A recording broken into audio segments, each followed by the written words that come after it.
Well. Hey, welcome to the final panel this Sunday evening now here in Florida.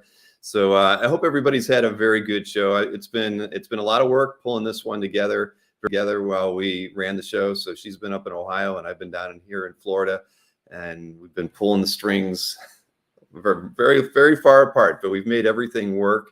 Nothing broke, nothing that was pre-existing broke. But of course, we had some challenges with that want list email that we sent out the other day. But again, I hope everybody had a great show. We've learned a lot, like we always do with every show that we put together, and every time we run this thing, there's always, say we have a new exhibitor come in who's an art rep, and I'll get some good feedback from somebody who maybe has a different eye or a different view on things, because we've done it one way for the last 4 shows, and people have kind of gotten used to the way we do things. And then I'll get some nice feedback. Like I literally got an email while I was in the panel with Felix and Nick, and it was from Josh Raybuck, and he threw a couple ideas at me that I hadn't really thought of before. And so while I want to treat the recap that I'm doing right now with you as an opportunity for everybody to give me the pros and cons and things and thoughts that you've got. And I know in a chat format like this, I probably am going to miss a lot of comments as well about, that you have feelings that you've got about the show, whether good or bad. I mean, I'm going to try to read everything that comes through here, and I'll comment as best as possible. And I certainly welcome any email feedback that anybody wants to do after the show this evening, any time where you think that we can improve on certain things. I want to hear it, because this is an evolving show. It's really effectively, it's a really new platform for us, built into CAF, but we're really treating it as this, it's a part of CAF, but it's not.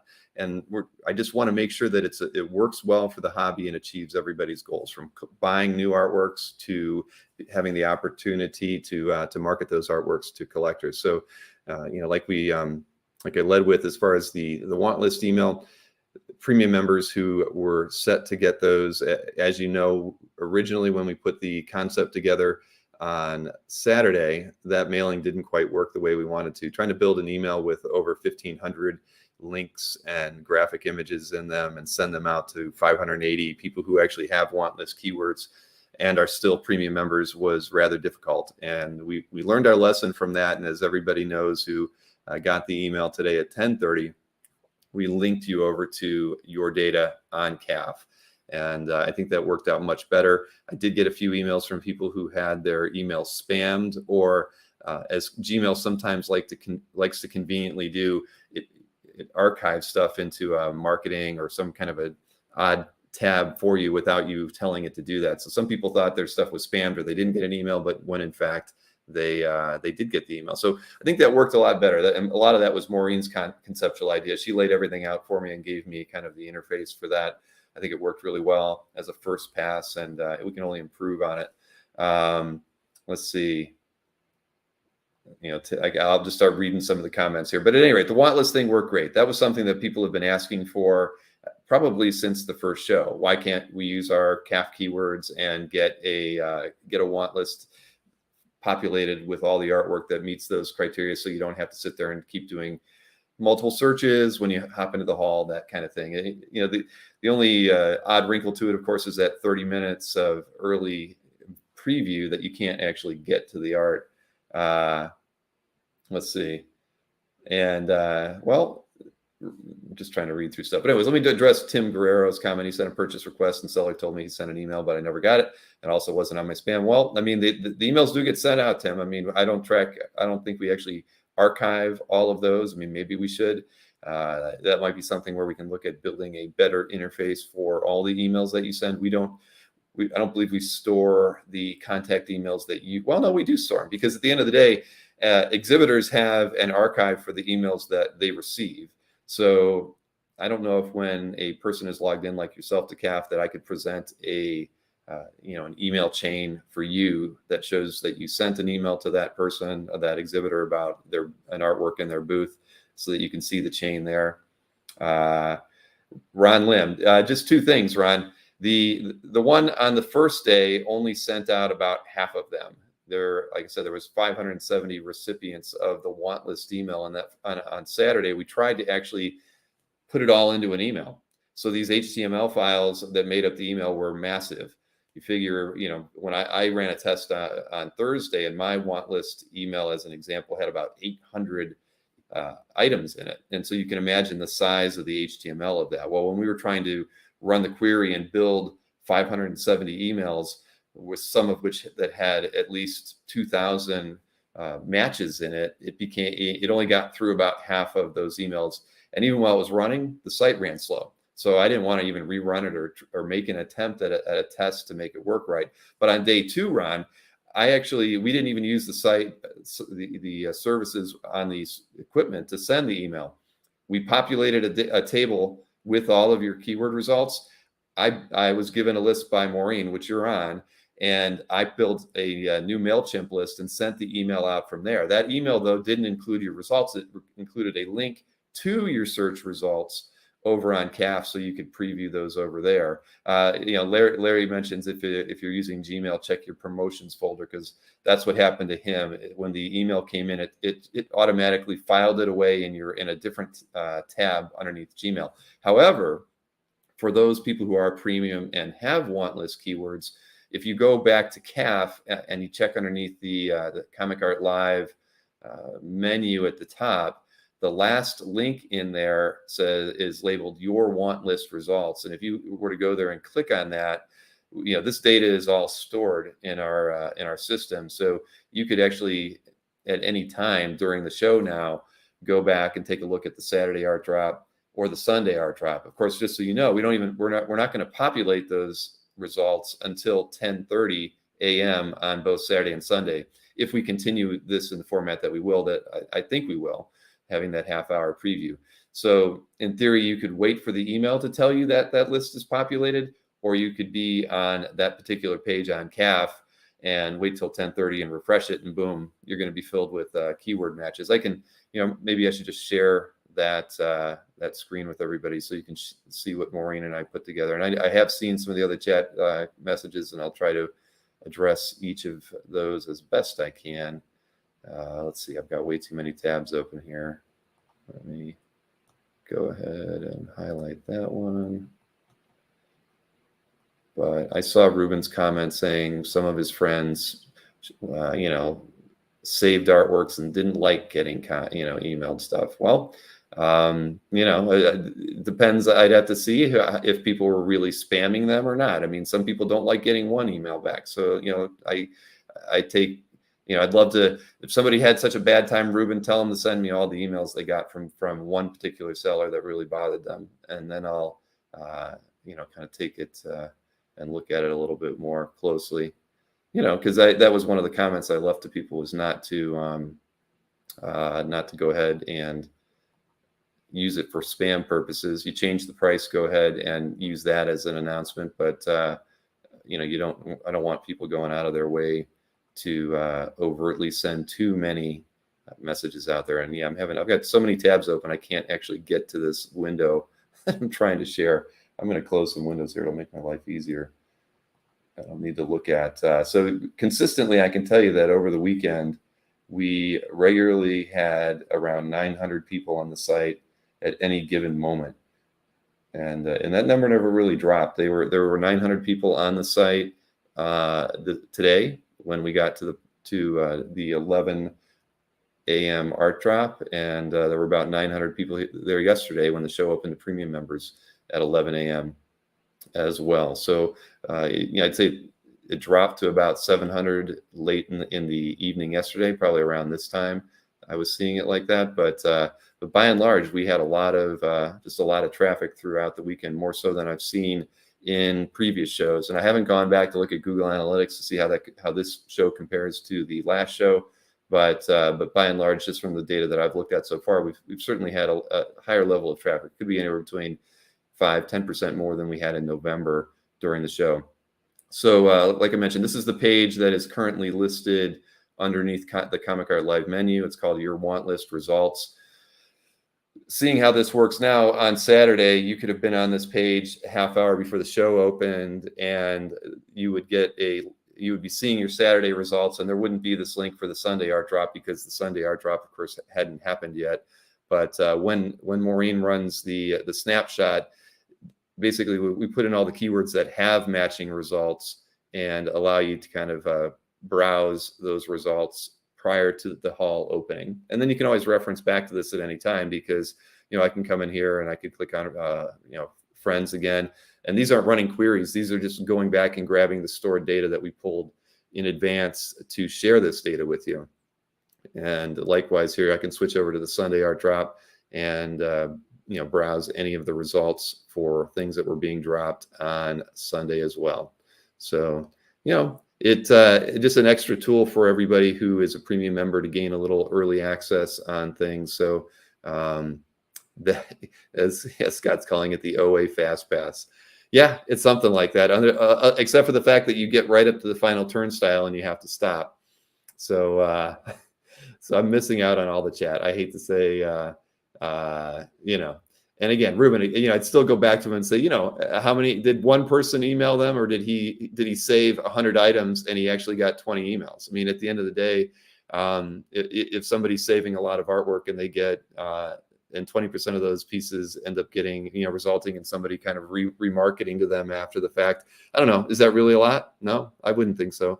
So I saved quite a few pieces and I didn't get any emails back. So, it just is, everybody's perceptions are different, but, I mean, what could I do? Sure. I could put a trigger in there that says you can only send one follow-up email per piece. And that's certainly viable. And, if I got enough people that complained that one person on one exhibitor from one piece of art sent me 10 emails every time they dropped the price $1, then maybe I'd consider writing programming that would only allow an exhibitor to do one follow-up email to the people who have saved their stuff. So, again, it's I'm not saying it's that is a negative. I'm just saying I think that we want to make it work right for everybody. And my intention was that people wouldn't abuse the ability to send out those follow-up marketing emails. So, again, I'm sure I'm going to get a lot of feedback about that. I'm sure from the people who were able to utilize this. And I apologize to Ron if your email was dropped into that promotions folder like it was to Larry. So 21 emails today, more than the previous day. Well, there couldn't have been too many from the previous day, since I don't think a lot of people would have been sending too many on Saturday, since prices really didn't get lowered until the evening on Saturday. If anybody was lowering their prices, I know some people were, from the announcements that were going into the announcement section on the site, that several people were lowering their Saturday art drop prices on Saturday, usually in the evening. I haven't I'd have to go back and scroll through this just to see, but a lot of people lowered their Saturday prices on Sunday morning. So yeah, at the end of the day, you can let your friend know they're more than welcome to send me an email, and I would be happy to discuss that with them. But so those were the two new features, of course, that went in there. Was of course the want list matches and the ability for exhibitors to go back and remarket the artwork down to people, when prices change. That's what I wanted it to be used for. And I did remind exhibitors of that numerous times throughout the weekend. As everybody knows, I think I sent out an email on Friday, Saturday, and Sunday, and included information about how I helped or wanted people would hope people would use that feature. Let's see. Ted said he had a lot of emails related to saved art, but only one mail per piece, and I found it to be useful. There you go. I mean, the formatting of the email wasn't pretty. We had literally no time to really tweak anything to make it, better. But the good thing about that was it let me look at some of the emails that we send out and realize that we can do a better job on those. I remember Scott Wingo. Scott, I can't recall if you've exhibited at any of the prior Comic Art Lives, but Scott got an email inquiry and he said, well, why isn't there a link in here to that person's CAF gallery? Because all I have is a name and an email, and I don't really have a cross-reference back to whom this buyer is. And of course, as we know on CAF, one of our best ways to validate a particular buyer is to go check out their CAF gallery.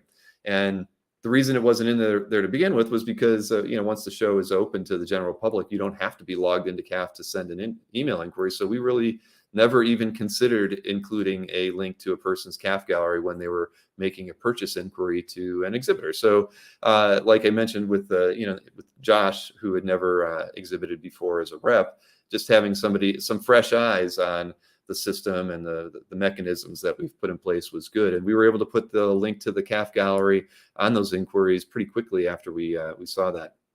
Simon B says, Dino's Kirby Surfer was excellent. Yes, it was. And it did sell quickly, didn't it? So, so that was ML's idea, but you agreed. See, I had a hard time following most conversations on Facebook, well, pretty much anywhere, even my email that were coming in. So, okay, it was Mikhail's idea, and Scott was agreeing with it then. So that's how it goes. Rally the likes, says Nick. That's true. Keep doing that, everybody. We had a really wonderful weekend, really, as far as the number of new subscribers on the channel as well. I can tell you we probably got about 150 new subscribers just from Friday evening onward. So it's been a fun weekend for me. A little tiring at all, at points, but I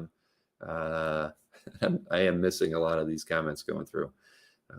Michael Callahan just got in. Hi, everybody. Congrats on the 5th. Yes, thank you. I mean, I think it went really, like I say, by and large, a success. And we can talk some stats as well, as I'm sure everybody's kind of curious where we're at. We really can't say where things will end because we have another 2.5 hours of sales to go. And I typically wait until really the end of the day Monday. I'm going to email exhibitors letting them know that I know that, some of these deals won't get consummated until, probably late tonight, midday tomorrow, maybe even Tuesday. So you'll have access to your booth to update any of the art sales that you have. So if things are still left open right now and, for sale, but you close the deal later, feel free to go into your booth and update that data. So let's see, Maureen has gotten me a couple spreadsheets here so I can kind of take a look at a few things. Let's see, is this the second one? No, that's the first one. She sent me multiple ones here at the tail end of things. Here we go. As of about 40 minutes ago, overall sales for the weekend sit at $952,000, and that's on 590 completed sales. And that, I think, I forget, I'd have to go back and take a look at the data from last show. I know that we finished around 1.2 million. And, my personal guess is that's actually, where we're going to end up being, but a little bit higher once we get the final sales figures in and also get a chance to take a look at, those follow-up surveys that I do with all the exhibitors, because these sales don't include the zeroed out sales, which of course there are several. Even though I ask people not to do that, I know that they do. And when I send the follow-up surveys to people, they typically fill me in on sales that they zeroed out, sales that happened after the fact that they didn't update in their exhibitor booth. And also, commissions aren't tracked in this because we don't have a sales mechanism for that, right? Those literally go in as inquiries where people are saying, I want a $500 11x17 full-figure commission, sent to the rep or the artist who's taking that. So those artists and reps have always come back to me and let me know the total number that they've sold in commission. So, as an example, the show in November, I think we had just over, I'm looking at the reports here, we had 650 confirmed sales, just over 1 million in total sales. And then 150,000 came in from the survey updates that I got from people who zeroed out their sales and who reported commission sales. Or even sales, like Anthony Snyder had $20,000 in sales in his live stream last November on his Sunday noon stream. So those figures come in after the fact. So if we're sitting at 950, and it's probably a little bit higher now. I mean, like I said, this was with let's see how many sales we got through here. I go over and look at all art for sale now, and just check out the sold count. 601. So there you go. We just broke the 600 count. So another 10 sales went through. So I mean, we're definitely approaching at least $1 million in recordable, trackable sales, and those figures will definitely change as the night rolls on. So again, a solid show. What was nice to see was many of our exhibitors doing a lot of advanced PR on their booths. Also, PR during the show. I was seeing a lot of things pop up on Facebook where I was tagged on those messages as well, or CAF was tagged, or Comic Art Live was tagged. So I think there was a lot more people putting a more concerted effort into promoting not only their booths, but the show. And I think that paid off really well. Because like I said, you see Albert's high ticket sale there was 85, but then it drops far off there to 45 and 40. So if we're getting closer to the sales from the last show, that tells me that we did a good job, that the sales are there, and we didn't need to rely on a six-figure sale to get us to the numbers that we've seen in the past. I can look at some of these are a little bit more granular numbers. I'll hide the people's names off there so you only see the bottom, since this is the bottom of a report page I've got. Of the 260 booths that we had this weekend, 212 were collector booths only. So in other words, not a rep or a dealer or an artist alley booth. So 212 booths of the 5,400 artworks made available for sale. 3,500 of those came from collectors. They brought $11 million in retail for their artworks available. And I might as well just refresh this and see where we're at here. So there you go. Their sold count was, they had 432 sales. So that's about what, 12%, 13%. I think we saw that in the prior show as well. So collector sales made up $715,000 of the total sales that we have trackable so far. Let's see. This was the Artist Alley stats. Might as well refresh that one. They brought $500,000 in art.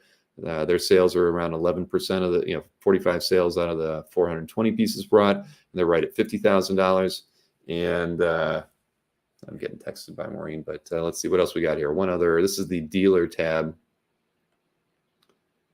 She's asking me if I need a PDF. I don't need a PDF. I can work with multiple screens here. So this figure's static at 200,000 in sales. And as before, the dealers bring the higher ticket items, and you can see dealers are more at about an 8% sell rate versus collectors and artists. So there you have it. Oh, I should drop Will off there so we're not showing his personal stats. So 200,000 there, another 50 there, 250. So right now we're at 975 in trackable sales. So you can see by the time everything is said and done, even by 10 p.m. Eastern, in 2.5 hours, we'll definitely be over 1 million. So it's good. I mean, I feel really good about that. I knew going into it that we didn't maybe have the same super high ticket items, and it makes me really happy to be where we're at right now. And let's see, I'll just kind of randomly pick some things here because I know I'm missing a lot of comments. I want to say thanks for the show. I ended up buying 7 pieces, 5 yesterday, 2 today, which is the first time I bought through CAF. And that's great to hear, Ron. You're a regular in the chats. And, this is how we're bringing people into the hobby, interacting more with CAF. And these shows really do help, I think, make the show a better thing and make CAF a better thing and the hobby a better thing. And Ron has a follow-up. I'm just going to read it. I already had a couple things for me. I'm a premium member and did not receive an email yesterday or today for items matching my want list. Ram, again, we've the email that went, since you're just joining, the Saturday email only went out to half the people because it was too large and kind of choked the whole system. The email I sent out today, you would have been in the email list. It was just a generic email that had a link to a page on CAF where all your results were. And for those joining late as well, it's actually linked into your CAF now. Right underneath the Comic Art Live menu, this last link that says your want list results. At 10:30 today, I sent you a link to, I just clicked that link. It says viewing your results for the Sunday art drop. So the email that went out today at 10:30 was literally just a link to this page that gave you the ability to go into it. And you can see it breaks down your keywords here, defaults to the first one alphabetically. So when you come to it, for me, it was defaulting to Cho. But I could go in here and, pick any of the other ones and see, what dropped from Magnola on Saturday that was available. And, we have some things that we need to update on here. We didn't highlight these when they were sold because anybody going back to reference these wouldn't have known, if a piece or two sold. I believe if I look at the Saturday art drop and I take a look at Magnola, if I'm not mistaken, this piece in ML's gallery was sold. Yep, there you go. It was sold, but we did not, we just didn't have the time to write the programming necessary to really kind of highlight those things here. So, those are things that we'll be working on prior to the November show, just to kind of keep things keep things looking at proper, consistent throughout the entire show. But yeah, we were a little disappointed in that. It worked really well as a test earlier in the week when there wasn't 5,400 artworks in the database, and we were only building emails that needed to send 500 results in them. When it got to sending 1,500 results in an email to 580 people, it choked the system. We couldn't do it. Let's see. Jim Warden says, I agree 100% with Ted. I sold 14 of 42 pieces so far and tried to price everything reasonably with a low of 150 to a high of 42.50. Right. I mean, hey, the thing is, we can look at the hobby in a lot of different ways. We've looked at we can say the last 6 months, the last 12 months, the last 18 months, and the prices on things have grown astronomically. And I'm a collector too, right? So I looked at a lot of the art out there, and sure, some sellers, some collectors, some dealers, everybody's fishing for a higher price. And there's still things in my saved list that I'm thinking of going back and offering a lower price on if they're still available. I'd encourage everybody to do that, right? If they haven't sold, because I can tell you on your saved list, it does highlight when an artwork has sold. So you're welcome, Jiggy. Thank you for all your participation this weekend as well. You're a good friend, and I appreciate having all the assistance that you've done to help make the show that much better. But yeah, I mean, but speculation and trying to put a price out there that's 2 or 3 times higher than maybe it should be. I mean, that's kind of part of the game. And I know that it shouldn't be shocking that collectors do it, dealers do it. Everybody does it when they think they've got something that's worth it.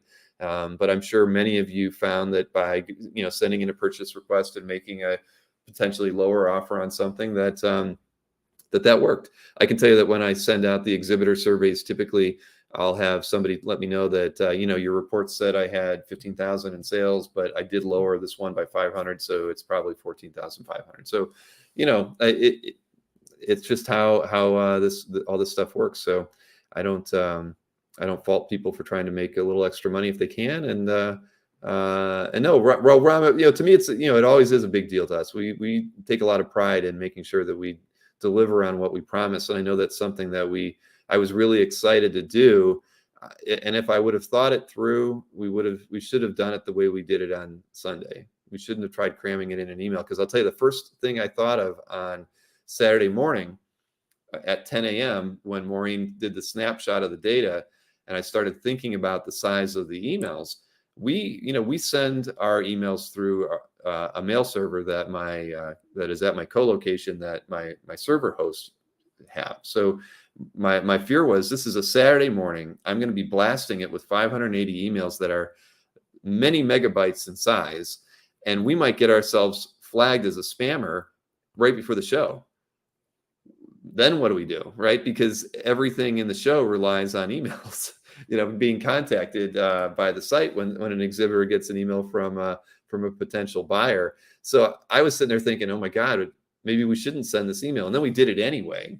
And fortunately, nothing bad happened. But, if something like that happens on a Saturday, me trying to get tech support on a Saturday morning is probably not going to happen. So, had I thought it all through, I would have done it the way we did it on Saturday, with just everything integrated into CAF, as you see it on the screen right now. And I think that, again, for me, that was this was a much smarter way to go. But live and learn. Again, it's we get a lot of we get very excited about a concept, and then sometimes you kind of miss some things while you're thinking about it. But I think by and large this worked out well. Anthony emailed me about 2 hours ago, letting me know that he had 7 or 8 sales in his booth, which, I mean, he must have priced some things proper. But I know after past shows, I don't know if he's ever sold anything during one of the Comic Art Lives before, because typically, everybody's really going after the collector sales and that thing, and they tend to avoid the dealer booths, and a lot of times the dealer artwork's a little bit higher priced or whatnot. But it was pretty good to see that that he got some sales. It makes me feel good. He and I work together all the time, but then just to hear that. And I know that I got several emails from what was it, GMAS, Jeff's site. He had a booth for the first time. He said he got several commissions and sold art and was very appreciative. So I know that a lot of first timers had a very good show. And let's see, bronze is gold. That is something that bronze is gold. I can say that is on our task list. So I'm not going to close, just like we did with the last show. I kept the links to the booth open, just with all the new programming that Maureen and I worked on leading up to this show. That one sat on the back burner, but we will have a means for you to migrate your remaining items that you haven't sold over to your calf gallery. But just give me some time. I mean, we need to decompress a little bit, and but we will have that programming in there, and you will continue to have access to your booth. Probably, after when we get that programming done, at least 2 or 3 weeks, and I'll send out multiple reminders to people saying, if you want to move this over to your calf gallery because you put all the effort into your description and everything, and you want to do that, that feature will be there, and I will make sure that everyone is properly notified when they can do that. Let's see. Ruben's saying, what about the piece 30 to 60 times actual value? Well, what am I going to do? I mean, what can I do, right? I can't be the art pricing police and tell people how they need to treat something like this. That effectively they're paying for a service here, and I'm providing it. And if they want to put a piece of art out there that's not going to sell, that's their prerogative, right? I mean, you open the door, you look in you step in, you look at what's there, and you close the door and you walk away. I mean, I can't look at it and get upset about how somebody wants to conduct, their business, right? At the end of the day, I mean, I had a lot of emails over the weekend from people who said, what do I do? I mean, somebody wants to buy it. I've sent them an invoice. They don't want to buy it. And I've already got 2 other people wanting to pay me right now. And, and I got probably half a dozen of those emails. And I said, well, I can't tell you how to run your business, but if it was me, I would email that first buyer right now and tell him he has an hour to pay. And if he's not going to pay, you're going to cancel the invoice and move on to the next buyer, because, I mean, that's only fair. And, we've talked about this as a challenge numerous times, that the need for, in some cases, if there was a buy it now button on there, you wouldn't have to worry about that, right? Nobody's going to send you a request to buy something and then wait 24 hours to pay you, or maybe even wait 24 hours to tell you they decided they didn't want it. I mean, nobody wants that. So, my response to the people who asked me about situations like that was, well, give the first buyer just an hour. They can't run around and put 100 items, requests out there to buy items, and then they get to cherry pick which ones they want to buy. I don't agree with that. And as exhibitors, I don't think you should have to wait for that. If somebody isn't going to give you an ironclad, I'm going to have this money to you by the end of the show, or I'm going to pay you in time payments for the next 2 months and at least get you that first payment. You're not obligated to stay in that deal if you don't want to. I mean, I wouldn't hold it against you, and I wouldn't hold myself to something like that either. So it does make these things challenging when people can't just automatically pay for an artwork, because if they could, that's a moot point, right? I mean, everybody can get their sales done and walk away and move on to the next item or the next buyer. So, I mean, we've talked about that as something that could, as an evolution of what we're doing here. And, I talk about it and I haven't done anything about it, but I do think that it comes up quite, it seems to be coming up more and more often, those challenges. And I think that, if a buy it now option were in there, you'd have less people throwing out, 50, 60 purchase requests and then only following up on 10 of them or less. So, there'll be that need to buy that item now, because maybe they can send an inquiry about it, but if there's a buy it now button on there, they need to not think twice on a very important piece of art. So, I mean, it's one of the challenges that we've kind of always had to face here with this.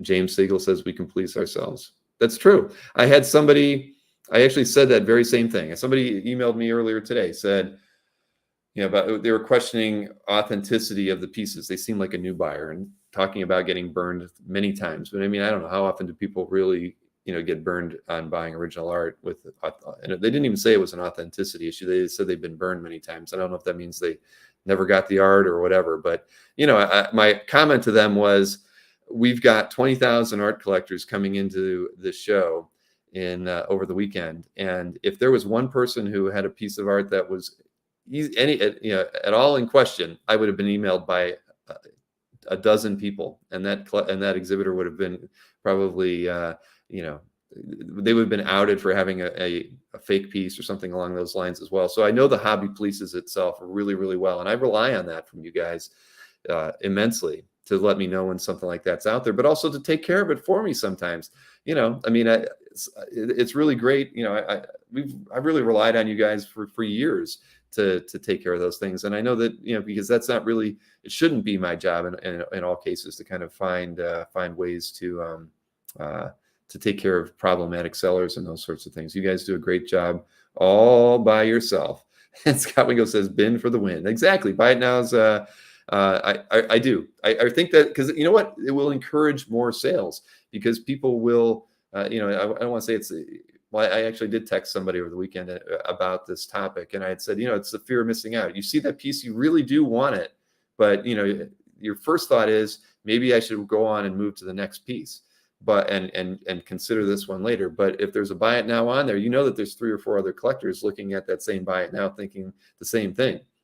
So at the end of the day, you'll make that purchase, and you probably won't be disappointed about it because it's a piece you really wanted, and the seller's happy too because they got a sale immediately and didn't have to think about it again. So that's all. I mean, it's CAF is built around not having the option to buy things, in that way. So let's see. Matt from Pop Sequentialism said, all my pieces have a link back to PayPal powered shopping cart, but only about a third of the buyers actually use it. So I try to send replies quickly. Right. So, and that's the kind of thing that I see as a evolution of this show, and probably someday an evolution of the things on CAF, just to make things easier and complete. Leaving things open-ended just isn't good for anyone, and it's not good for business. I mean, if you've got a buyer in your booth at that moment that's thinking about buying art, you want to be able to interact with them in the best way possible, and to do that would be to collect a payment right then and there. Rather than have them kick an email to you and then walk over to the next booth and kick 2 emails to them. And no, complete the sale while they're in the booth is really the best. Right. Well, that's my whole point, Ruben. I get those emails and I do take them with a bit of a grain of salt. When somebody says they got burned, I don't even know what that means. They spent $500 on a piece they felt afterwards was worth $300 because they were a noob and it was their first purchase they made. What does burned really mean? I mean, it can mean any number of things, and nobody gets burned over and over and over. But I do get those emails, and I respect. The thing is, at the end of the day, you're typically dealing with a new person in the hobby, so you're trying to find a way to make them feel comfortable. That's why I said that. I mean, with all these seasoned collectors coming into the show, trust me, there's very few opportunities in the show where you're going to get burned in any way. So I try to do my thing with the newer collectors out there. Right, and then just watching through here, Marcus says no sniping. Burned many times is a you problem. Right, exactly.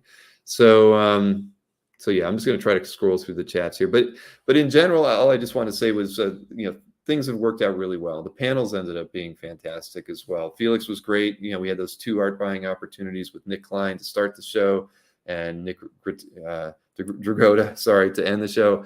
And a percentage of those sales went to the show. That was really kind of above and beyond what I was expecting. I didn't even think they'd have art, right? But Felix knew that we did the sketch opportunity ahead of the show, and so. And I actually told him I didn't invite him to it because it's like, I know you guys aren't going to have time to do something like this. And, but so I told him that, and then he ends up doing that with the panels. So that was a really nice addition to the show, made the panels fun. Sorry. But at any rate, so we had, the panels were great. We had a lot of fun interactions there. I really enjoyed, the panel I got to host with Adam and Allison. Hadn't got the chance to talk to them in a very, very long time. It was great to hear that they had really good success with their art drop, this weekend. I know I think because they've kind of ebbed and flowed. They had a really successful first time, then the second time they didn't sell a lot, and the third time, which I think this one was, they did really well. So I think that was very, it's very positive to me. I like it when people I've had long relationships with that I create something that works really well for them and all of you at the end of the day. Tony wanted to know how I enjoyed MegaCon. Whoops, highlighting it there. There you go. I enjoyed MegaCon a lot. I get nervous getting up on stage, but the panel went really well. I had Bill Morrison and Ken Carson with me for that. I really enjoyed doing that, and I look forward to doing. I think Kevin Boyd will probably have me back next time. I'll try to do a more prime time. We did it early in the morning, so we didn't have a huge turnout, but half the audience was new collectors, the other half were regular Comic Art Live people or people on CAF already. So, but it was fun. It was really a good time, and I look forward to doing that again. And as far as the con goes, it was very well attended. I was impressed with I was still thinking, maybe there wasn't any COVID restrictions per se on the capacity there, but it was very well attended. I talked to a lot of artists, got to see Tim Townsend. I haven't talked to him in 10 years. Had a nice chat with him. Met with some of our advertisers that I haven't seen in person in a very long time, and ran into Eddie Choi. Had a great conversation with him just to see where he's landed since he's not working at DC anymore. Really good. It was everything that you'd want in that first time going back to a real in-person show. So and I was only there for about 5 hours, if that, and one of that was spent on a panel. So had a great time at MegaCon, and they took care of us very well. My daughters went with me. We had a good time. I bought them some stuff. I didn't pick up any art while I was there, but again, just what are you going to do? I didn't have a chance to shop. Rob Riley talked about what comic shows do I plan to attend. I am not going to San Diego. I'd love to, but with the move to Florida, San Diego just doesn't really fit into my schedule this summer.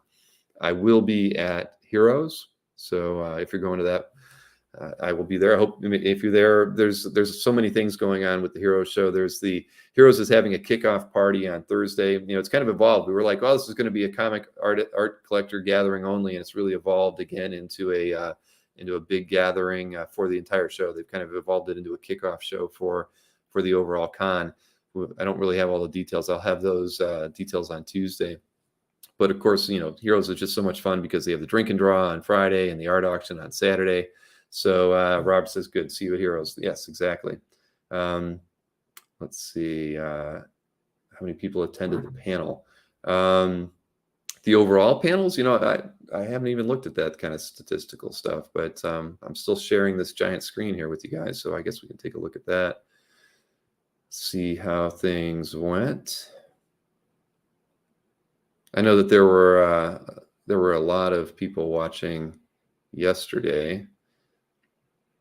So, there you go on Saturday, 3,462 views on a panel, on all the panels from that day. And, usual Saturday, we kind of track ourselves back to a Saturday, maybe 1,500. But what was that? That was the Como and a dueling show. So you take that out. I mean, a Saturday with nothing would have 515 views. So you throw all the panels in there, and we've got 7 times that. 3,500 views. Watch time in hours is up. So all around a successful show in that way. I'd say with the panels, always happy for that. And I never know which panels will do well. It's funny. But look at this. Larry's panel that he hosted is the top viewed. This was that preview show. 1,900 views in the last week, and there's an amateur show, and this is kind of a last month, your top shows in the last month. Larry's show was first, David Bixler, Scott Wingo show second, and then a Dueling Dealers episode third, another one fourth, and fifth. So I never know what people like to watch, because a lot of those views, of course, happen after the fact. When a Dueling Dealers episode ends, there's around 400 views technically, and all the rest of those happen after the fact. So panels were well attended. I think the Adam and Allison one was probably the best one. I think we kind of averaged around 110 viewers consistently throughout that hour. The Nick Klein one was well viewed. Howard Chaykin's peaked at 90 live viewers consistently throughout it, which was fun. I didn't think he had a good time because he was in there all by himself doing his paradigm conversation. But at the end of the day, he had a good show. He had a good time. I hope. I'm going to email with him afterwards, telling him we need to do a follow up on that. Yes, Mr. Easy Go Lucky said some of the panels ran long, and that it's tough trying to cram everything in. I know that Paulo's panel ran a little bit long today, but he did incredible in the art sales that he had today. I didn't get to watch all of them, but and I know he auctioned those pieces off, which probably added a little extra time to that. And I actually really appreciate seeing, having more of those types of opportunities going on during the show, with the sales opportunities happening during during a panel. I think it makes for a little bit more fun and interactivity. Again, that's that stuff that you're missing by not having an in-person con. So doing sales panels, I think, are something that we can probably focus a little bit more time on. And Chris Lutz said the Chaikin panel was amazing. It was. I really, really like Howard, and he is a genius. We did have one during one panel. We had the webcams come in, and that was last night during Jiggy's the Next Comic Art Team's team panel. The webcam people came in the last 15-20 minutes. So it disrupted us only momentarily. We rolled with the punches, and it all still worked out. But at least we didn't have to deal with them in every single panel, because that's always kind of distracting when it happens. But again, trying to think what else I really wanted to cover. I mean, I wrote down a lot of data. I can tell you, again, what records that essentially were set. I can tell you that we had the most artwork for sale that we've ever had. Prior to this, I think the high water mark for number of artworks for sale during a show was around 4,950. For this show, we had 5,425 artworks available for the entire weekend. We had 266 exhibitors in total. Prior to that, I think the high was 237. And I did run a Google report. I forgot about that. In November, on Saturday, total page views was 272,000 page views on the site. Yesterday, the total page views was 285,000. So not a dramatic increase there. It's about 5% increase on page views. So you can take that for what you will. But hey, I'll take a 5% increase in traffic on the site, along with a 10% increase in exhibitors and in total artworks for sale.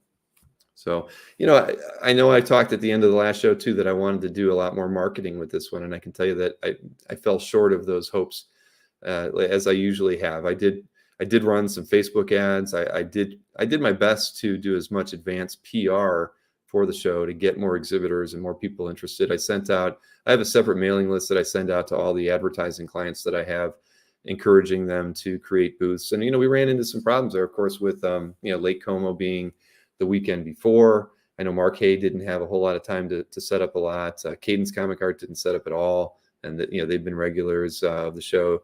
So in-person shows are definitely going to impact some of my regular people who've exhibited at Comic Art Live in the past. But so I tried to do better and tried to do a bit more of that. But I do think that I have to kind of lock myself in 3 months in advance of the next show, and really, really, really focus in on the PR side of it. Whether it's in the CAF updates, whether it's in just different messages out to people, reminding past exhibitors that when the booth setup becomes available. There are a lot of things that I can be doing. If I had a clone or a little bit more time, I think we would be doing a much better thing as far as driving new traffic into the panels and also to the exhibit halls. Ruben wants to know, how does that compare show over show, though? I mean, as far as the growth, because I missed when you said that, but I think every show we have increased the number of artworks for sale and the number of exhibitors. Just trying to look at a couple spreadsheets here that you guys can't see. The sales from the May 2021 show to the to the fall November 2021 show were actually they're almost dead even at 1.2 million.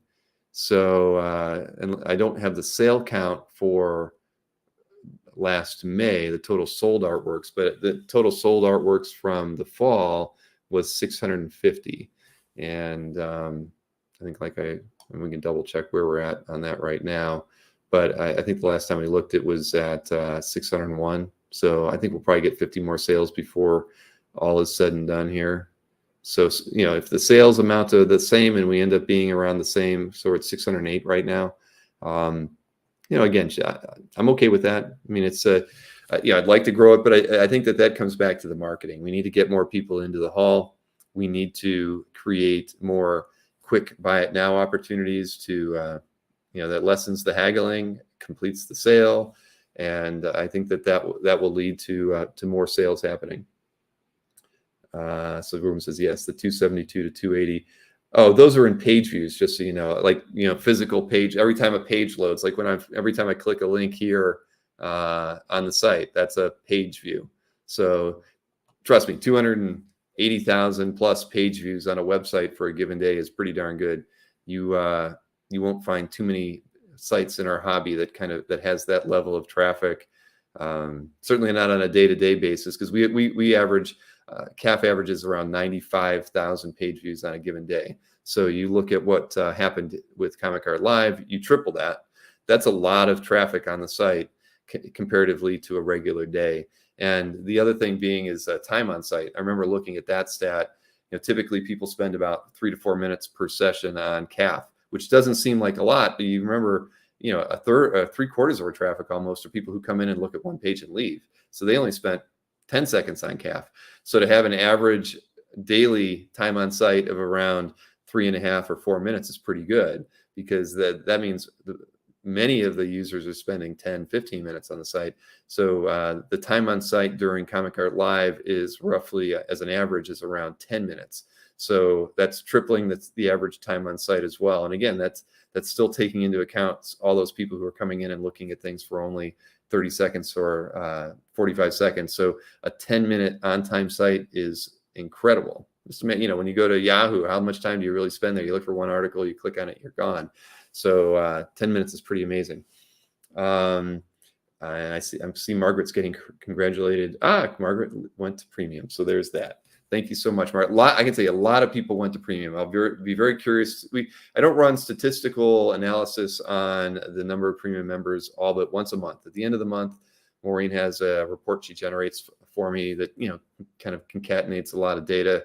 Number of premium members, number of market data subscribers, number of artworks added to CAF, total artworks on CAF, total artworks in the classifieds, those sorts of things. But I'm really, really confident that we added probably 130 premium members in the last week. And those would be new people or people who let their premium memberships lapse. And as always, there were many people who went premium this time around that had been members of the site, for 15 years, never were premium, have regular large CAF galleries, but they went premium for the early access. And many of those people who were premium also set up exhibitor booths for the first time. When I look at the 266 exhibitor booths that we had this time around, you have to look at that and say, against we're probably just under 1,100 premium members right now, I guess. And I could be it might be more like 1,080. So to have 266 of those members also putting an exhibitor booth out there, that tells us we've got a 0.25% participation rate, which is pretty darn good. And the number of people who had artwork that they wanted to try to sell in an exhibitor booth without going to Heritage or eBay or any other for sale group on Facebook to sell their artwork, they were willing to take that chance here. So I think that from a participation rate and a time on site rate and the page view rate, things are definitely moving in the right direction. So what is, Hart's asking that. So it's around there, Hart. If I want to be where I think I should be, it's probably around 1,080 premium members. And I think we've probably got about 300 market data subscribers. So a lot of people supporting the site in both those ways. And Margaret, now that you're a premium member, you take advantage of all those things that that are there for you. Set up your CAF keywords. Any artwork that you post, it's going to be larger. And yes, 1,000 plus members. It's exactly where I think. And the thing is, I think as the services we offer evolve, and people, as I've always said, we tried to make premium services this melting pot of different concepts, and just hoping that this larger images would be what some person wants. Classifieds is what this other person's going to want. Trying to figure out what it is that makes people finally have that desire to support what we're doing. And I think that we're finding Comic Art Live as a show has really been a boon. I mean, I can tell you, if I went back and looked at and I could do it.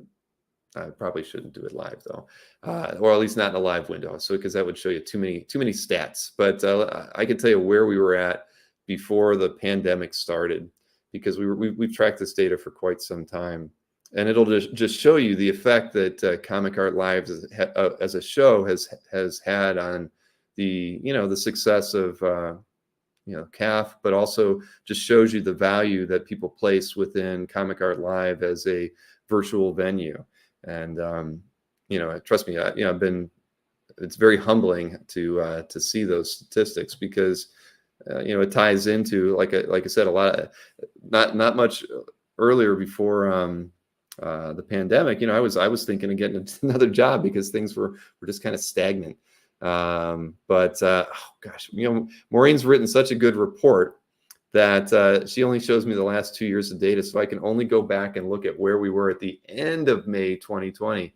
If Maureen's listening, she should expand that list for me so I can see where we're at in April, at the end of April 2020, or even better, the end of March 2020. But I can tell you that at the end of May 2020, there were 792 premium subscribers. But that was up, because I believe that in March, 2 months before that, we were probably somewhere in the neighborhood of 600. I think that would be where it was at, because that first May, when we did that first show, so many people went premium to get the early access and support it. So I'd say 2 years ago we were really around 600 premium members, and now we're at like I say, close to 1,080. And I'll take that. But it just shows you that different things appeal to different people as far as what's the thing that makes them want to support CAF. And we need to find more ways. And I know a lot of you will say you don't need more reasons to support CAF. There's more than enough that are out there already. But that's the way I look at it. I need to find ways to solve problems for collectors and sellers, and then offer those as services, and find those ways to package those into things.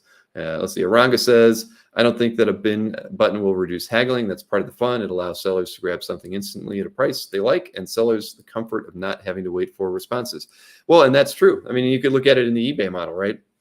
You can have a buy it now with the opportunity to make an offer. Sure, some people are going to haggle, Aranga, but at the same time, say a piece is priced at $1,000, you feel it's more appropriate to be at 800, and you feel like you're the first person on that piece. You can take that time and haggle, and try to get the seller who's also shopping at the same time to agree to an $800 price. But there's bound to be another buyer that pops in and sees that same piece, and they say, I'm not going to bother haggling. I'm going to buy that piece now at $1,000. I mean, it happens on Dueling Dealers all the time, right? Sure, we technically probably have more sales in the recap, but when we run through those prices and those pieces first, many of those artworks sell at the price that they're at. And sometimes they're at, I don't know, whatever. Is it a premium, or is it what we consider the market value? But many people are willing to pay what people feel is a market value price. So I agree, haggling won't go away, but you can think of it like this too. You would build into that system where somebody could, if the buyer is accepting make offers, somebody can make a $900 offer on that piece. The seller can counter with a $950 counter back to you that has a buy it now button in it, and then you can easily buy that piece. Those are the efficiencies that need to be built into the system to kind of close the loop and sell the artwork quickly. But while that's all happening, though, somebody still could come in and buy it beforehand. So yeah, and I see some inefficiencies there. I know we only have a request for purchase button in there. I think that make an inquiry on a piece is also a valuable thing, because a lot of people, I think, when they see request purchase, they don't necessarily want to use that as a tool to haggle. They should, but I think kind of renaming that as contact me about this piece or something would be a wise extra button to have in there. And you're right, Margaret. The most expensive piece that sold was the $85,000 piece that Albert had, right? Yeah, it was the Albert piece. But I think the show before that, or maybe it's the show before that, they're all starting to blend together. There was that one wraparound cover that sold for $200,000. So when you take a sale like that out, and my $1.2 million show went down to $1 million just by itself. So yes, so I think there's many efficiencies that can be built into the system that are really tailored to the needs of this hobby and the way we're used to dealing with one another. You have that buy it now option immediate, and then you have the haggle options that allow somebody to still put a buy it now option into the email, the counter offer, or the acceptance of the offer back to the original person. Um, let's see, just following. Yeah, Dino says there were 3 pieces, 40K and up, and I'll be able to break down this data more during the CAF update. Maureen sent me a couple really good spreadsheets on things as well, that I could probably share. Just trying to look at her V2 one. Yeah, why not? I'll swap this screen out and put in the spreadsheet that she sent me. Give you some extra stats. Where we go? Here we go. Yeah, here's the V2. Let's see if I can get it a little bigger for everybody here. What are we looking at here? So total pieces, total dropped on Saturday. These are kind of breakdowns on certain things, from the Saturday drop to some of the other drops. These are like by art type. Clearly, interior pages were pretty high. 1,800 of the artworks were interior pages, amounting to 4.6 million in the total sales. Asking prices there, splash pages 250. Where are covers in here? Commissions 435. Covers got 790 covers were offered. Total asking price $10 million on covers this week. So, again, wishful thinking for some, of course, we know. I think this was an early breakdown on some of the sales as far as where they happened. Rep artist booth versus comic artist booths. Here you go. Here was the price range on artworks for sale. So the 0 to 500, there were 2,300 pieces offered in that price range, totaling $500,000 in asking price. From the $500 to $2,500 price range, there were 1,600 pieces, and it's at $2 million. 2,500 to 5,000, I think that's cut off. That would be, there were 473 pieces, 1.7 million, and then obviously the high ticket items. There were 601 items priced $5,000 and higher, and asking price on those were $14.5 million. So yeah, that just shows you where people are. The focus on the artwork shared during the show. Just trying to see if there's anything also in here. And she looks at the Saturday data. So not a lot of repped artist artwork posted this time around. Some of the feedback I got from Josh was about repped art. So I'll talk with Maureen about that. And maybe I'll talk a bit about that during the CAF update, or maybe I'll just circle in a couple of the reps that I work with and get their feedback on how we can make CAF Comic Art Live work better for artists who are repping, or for dealers and reps who have artists in their booth. I think we can probably do a better job at marketing their pieces, because it seems like not the percentage of the artwork put in there in the repped fashion doesn't sell as well as the artwork that is put directly into the reps booth on those 24 pieces for the 2 drops. So, and that's probably true. So I think we can look at that and potentially do a better job on those sorts of things. So I can stop that screen there. Nick says, hit that like button. That's right. So hey, Allison, nice to have you in the chat. It was really fun having you on with Adam as well. It was really good. And Mikhail says, out of that 7 million, you can take 3 million out of that. Yes, exactly. So there you have it. That's what I want everybody to do is, best thing is probably to email me your feedback. That when we do the CAF update, I'll probably talk about the majority of the feedback I've gotten, that after I can kind of condense it all and say, these are probably the things that we're going to work on to make the next show even better, because there's always room for improvement. But please put the emails together and send them to me with your suggestions on how to improve, and letting me know where things worked well. If people really felt annoyed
Hey, if you're still here, I apologize, everybody. I'm not going to do this on this little hotspot running off my phone.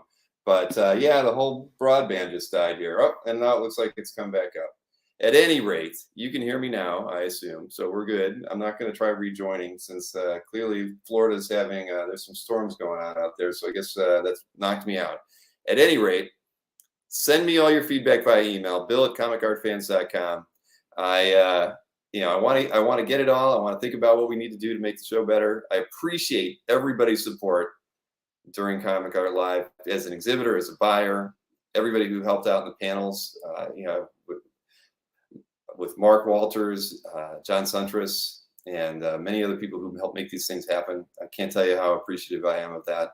And again, yeah, Bill just wants a beer. Hey, that's what I did while I was a blackout. I went and grabbed a beer. No, I didn't. I'm gonna do that after I'm done here. But it's 1990s internet, Bill, right? This is running off of my Power Mac that I think it is at least 9 years old. I use it only for email, and but it's, to me, it's like my work, my work for email, and I do all my word processing on it. But at any rate, thanks everybody for hanging out there. There's still 76 of you that didn't run away while we had the blackout. But yes, this is just like the first ever webcam. At any rate, I want to get, send me all your feedback, and give me the negatives. Really, please do. I mean, I think we need fresh eyes on the site to make this show better. So any observations you have that you think will make the show better, I encourage you to send it to me. I won't take offense at anything, and and we'll talk about it again on Thursday. But I can tell you, I do have a show tomorrow too with Jason, Sean, Alexander. So I hope everybody's not too tired to watching me talk, and we'll do that again tomorrow night at 9. And a very busy week as well. I've got shows on Tuesday, Wednesday, Thursday, so you'll be seeing a lot of me. Yes, it's Filtered Bill. So thanks again, everybody, and I look forward to talking with you again soon. And again, I look forward to your feedback. Enjoy the rest of the show. We've got 2 hours and 40 minutes left on this thing, so or 1 hour and 40 minutes. Sorry, 1 hour 40 minutes, and so get your buys in. Get those counts up for me, and I'll give you a full recap on all sales on Thursday during the CAF update. Have a great night. Maureen and I thank all of you.